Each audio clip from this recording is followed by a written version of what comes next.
दादा अगं असू दे, आयुष्य असं सारखं सारखं पाया पडत जाऊ नको, सांगितलं ना मी तुला. बरं वाटतं मला. बर, तुला बरं वाटत असेल तर पडत जा. आणि लक्षात ठेव, आता तुझं सगळं चांगलं होणार आहे. पत्रिकेत सुद्धा स्पष्ट दिसतंय तू जे काही करशील ना त्यात तुला यश मिळेल. आणि लग्नाचा सुद्धा योग आहे. दादा एक विचारायचं होतं. विचार ना. म्हणजे खरं तर तशी माझी पात्रता नाहीये. असं कशाला म्हणायचं आपण. आज तुझी पात्रता सिद्ध झाली नसली तरी वेळ येईल तेव्हा कळेल लोकांना. नाही तसं नव्हतं म्हणायचं मला. बर बर बर, ये बस, ये बस. दादा हा, मी जरा पाणी पिऊ का? अगं त्यात विचारायचं काय. घे. हरि ओम हरि ओम.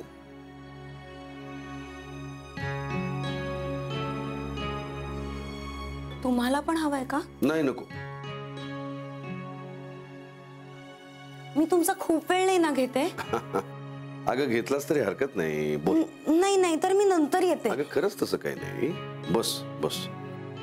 आणि अगदी निसंकोच मनाने बोल, न घाबरता. बोल. दादा मला काही काम मिळू शकेल का? काम? हो म्हणजे काही, म्हणजे मी काही फार शिकले नाहीये, पण साफसफाई, घरकाम, स्वयंपाक, थोडंफार शिवणकाम पण येतं मला. असं काही पण मिळालं तर बरं होईल. अगं पण असं काहीतरी काम करावं असं का वाटतंय तुला? नाही म्हणजे वेळ जावा म्हणून करावं असं वाटत असेल तर हरकत नाही, पण नाही पैसे मिळवण्याकरता करायचंय. अगं पण तुला पैसे मिळवण्याची गरजच काय मुळी? दादा गरिबी मी लहानपणापासून पाहिली आहे. आईची माया मला कधीच मिळाली नाही, पण ह्या सगळ्याची सवय आहे मला. पण कोणाच्या घरात त्यांच्यावर ओझं बनून नाही राहिले मी बाबा होते तोवर. अगं पण आत्ताही तू आमचं काही ओझं बनून राहत नाहीयेस इथे. दादा तुमच्या मनाचा मोठेपणा झाला, पण वस्तुस्थिती हीच आहे ना की मी या घरावर ओझं आहे. म्हणजे तुला तसं कोणी काही बोललंय का? ते जाऊ देत ना दादा, ते महत्वाचं नाहीये. मी हे तक्रार म्हणून सांगत नाहीये, पण मला 4 पैसे कमवायचेत. पुढे नशिबात काय लिहिलंय ते माहित नाही, पण स्वावलंबी असलं पाहिजे ना. नंदिनी तुला आता कोण काय बोललंय? राहू देत ना दादा. नंदिनी मला कळलं पाहिजे. परवाच एवढं सगळं रामायण झाल्यावर तुला असं बोलण्याची कोणाची हिंमत झाली?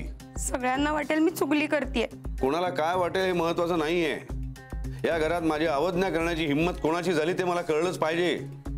त्या चांगल्या अर्थानच म्हणाल्या. कोण आणि काय हा माझा प्रश्न आहे. म्हणजे जीजींचा हेतू चांगला होता, त्या मला घराबाहेर काढण्यासाठी नाही म्हणाल्या. Paneer mushroom stick with barbecue sauce करण्यासाठी लागणारे साहित्य: किसलेलं गाजर, उकडलेला बटाटा, पनीर, तांदूळाचं पीठ, रवा, मटार, मशरूम, कोबी, मीठ, मिरची, कोथिंबीर आणि बार्बेक्यू सॉस. कृती: प्रथम एका बाउलमध्ये किसलेलं गाजर, उकडलेला बटाटा, कुस्करलेलं पनीर, मटार, मशरूम, हिरवी मिरची, कोथिंबीर, कोबी, मीठ आणि तांदूळाचं पीठ घालून सर्व एकजीव करून घ्यावं. तयार मिश्रणाच्या स्टिक बनवून रव्यामध्ये घोळवून गरम तेलात तळून घ्याव्यात आणि सर्व्ह कराव्यात. मामी कोणता भक्त हाक मारतो आहे? ध्यानात इतके मग्न आहात. बाणाईला भेट घ्यायची आहे देवी. वाटलंच मला. ही अस्वस्थ असणं स्वाभाविकच आहे. तिच्या दृष्टीने हे सारंच गोंधळून टाकणार आहे. अशा वेळी तिला तुम्हाला किंवा मला भेटावं असं वाटणं हे स्वाभाविक आहे. नमस्ते अंकल जी. वो हमें आपसे कशा करता आलेस तू इथे? विकीची चारी करायला? काय समजतो काय स्वतःला तू? अरे आजारपणात माझा जीव वाचवला म्हणून घरातल्या पोरी बाळींवर. अरे कुठून कुठून येता तुम्ही, नाही ते उद्योग धंदे करता इथं. खपवून घेणार नाही मी सांगतो तुला. मी फार वाईट माणूस आहे लक्षात ठेव. पोलिसात देणार होतो तुला. केवळ विकी आडवा आला म्हणून लक्षात ठेवलं, ते इथून दिंड काढणार होतो तुझी मी. मामा आता आपण काहीच करू शकत नाही.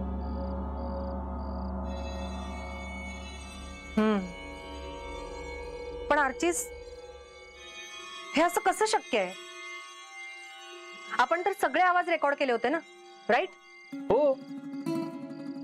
मग हे असे कोणते आवाज रेकॉर्ड झाले जे आपल्याला ऐकूच आले नाहीत?